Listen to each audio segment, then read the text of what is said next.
Ethel opens the window and shakes out the dust cloth.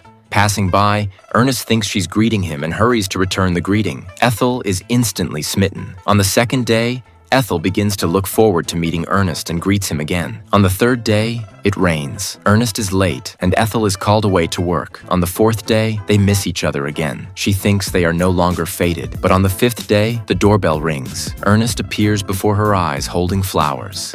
The man introduces himself as Ernest. The woman, Ethel, says her name. Love always starts with a bouquet of flowers. Ernest invites her to watch a movie together after work. When the movie's lead actors kiss, Ernest's hand wraps around Ethel's shoulder. From then on, they date frequently, and their feelings continue to heat up. Soon, Ethel introduces him to her parents, but Ernest doesn't bring Ethel home for a long time because he was born in the slums. But Ethel doesn't care about his background. To start a family with Ernest, Ethel quits her job as a maid. To prevent Ethel from suffering with him, Ernest uses a loan to buy a big house. Fortunately, the two have their own home.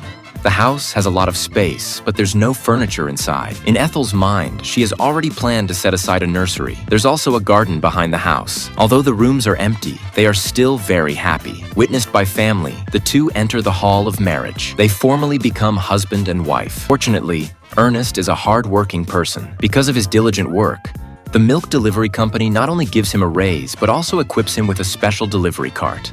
Ernest uses the money he earns to furnish the house. He is articulate and good at socializing. He can always find some seemingly brand new household items at extremely low prices in the secondhand market. The originally empty new home is slowly filled by them.